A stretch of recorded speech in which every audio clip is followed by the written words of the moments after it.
आज हम साबूदाना की एक ऐसी रेसिपी बनाने जा रहे हैं जिसे आप ऐसे भी नाश्ते में खा सकते हैं या फिर व्रत में भी इस्तेमाल कर सकते हैं। इसे बनाना बहुत ही आसान है और खाने में बहुत ही ये क्रिस्पी होता है, बड़ा ही कुरकुरा इसका टेस्ट होता है। तो चलिए बनाते हैं। यहाँ पर मैंने 1 कप साबूदाना लिया है, इसे अच्छे से साफ़ कर लिया है। अब इसे हमने भिगोना नहीं है, अगर झटपट बनाना है तो इसे ऐसे ही फ्राई पैन में ड्राई रोस्ट करना है और तब तक इसे ड्राई रोस्ट करना है जब तक ये अच्छा सा इसमें से आवाज़ आनी ना शुरू हो जाए, यानी कि इसका मॉइस्चर सूख ना जाए और एकदम ये कुरकुरा ना बन जाए। इसे तब तक हम धीमी आंच पर भून लेंगे। थोड़ी देर बाद आप देखेंगे कि साबूदाना अच्छे से भुन गया है और काफ़ी क्रिस्पी हो गया है। तब हम फ्लेम को ऑफ कर देंगे और इसे ठंडा होने रख देंगे। 5 से 7 मिनट में ये भुन जाता है। अब 3 मीडियम साइज़ के आलू को लेंगे और उन्हें कद्दूकस कर लेंगे। साबूदाने को हमने ग्राइंड कर लिया है और इसमें हम कद्दूकस किए हुए आलू को मिक्स कर देंगे। इसमें हम पानी का इस्तेमाल नहीं करेंगे, आलूओं से ही साबूदाने को हमने मैश कर लेना है, मतलब इसका एक अच्छा सा डो बना करके तैयार करना है।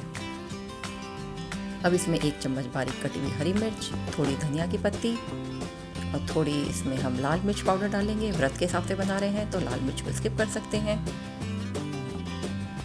और इसके साथ ही हम थोड़ा सा इसमें गरम मसाला भी डालेंगे और 1 चम्मच नमक डालेंगे। नमक अपने स्वाद के अनुसार आप डाल सकते हैं और इन सभी को अच्छे से हमने मैश कर लेना है। आलूओं में जितना मॉइस्चर है उसी से हम इसको गूँथ लेंगे और अगर ज़रूरत पड़ी तब हम इसमें पानी का इस्तेमाल करेंगे। इससे भी काफ़ी अच्छा डो तैयार हो जाता है। तो हमारा डो बन करके तैयार है। इसे हम 10 से 15 मिनट के लिए अलग ढक करके रख देंगे।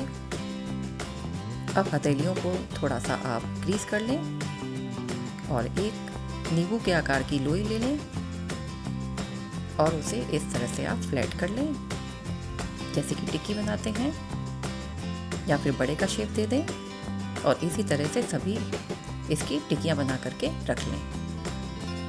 फ्रेंड्स, आपने देखा कितने जल्दी और कितने आराम से हमारी ये डिश तैयार हो रही है। इसमें ज़्यादा हमें कोई झंझट भी नहीं है, ना हमने साबूदाने को भिगोया है, बस इसे ड्राई रोस्ट किया है, ग्राइंड किया है और आलूओं के साथ मैश कर लिया है। और इसकी हमने टिक्कियाँ या फिर आप इसे लड्डू का आकार भी दे सकते हैं और उसे फ्राई कर सकते हैं, लेकिन अगर आपने कम तेल में बनाना है तो इस तरह से आप टिक्की का आकार दे दें और उसे शैलो फ्राई कर लें।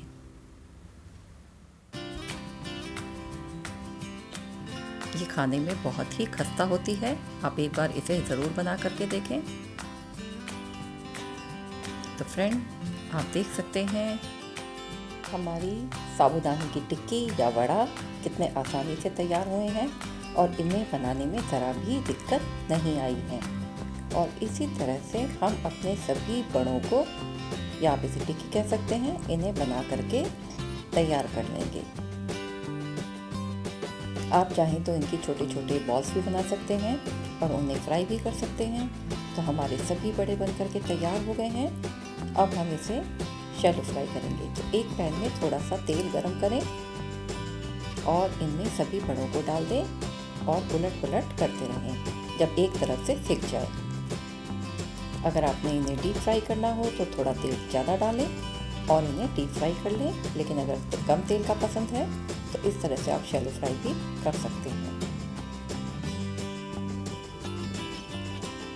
और इन्हें ज़्यादा तेज आंच पर नहीं सेकना है। एक तरफ से सिक जाए तो इसे पलट लें।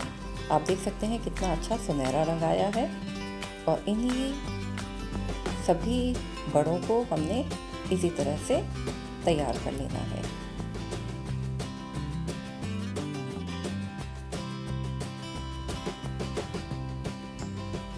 ये देखिए कितने आराम से ये उलट पुलट हो रहे हैं, जरा भी चिपक नहीं रहे हैं। ये बहुत ही क्रिस्पी बनते हैं और काफ़ी देर तक ऐसे ही खस्ता बने रहते हैं।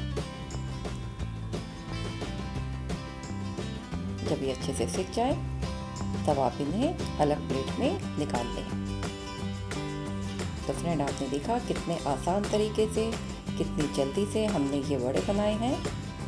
आप इन्हें व्रत में भी बनाकर खा सकते हैं। अगर व्रत के लिए बनाना है तो नमक में आपने सेंधा नमक का इस्तेमाल करना है और थोड़े व्रत के सामान का इस्तेमाल करना है। तो फ्रेंड,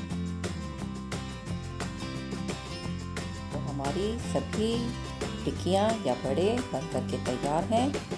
अब इन्हें अपनी मनपसंद चटनी या सॉस के साथ सर्व करें। तो फ्रेंड, अगर आपको मेरी ये रेसिपी अच्छी लगी हो तो इसे लाइक और शेयर करें, कमेंट भी करें और मेरे चैनल को सब्सक्राइब करें।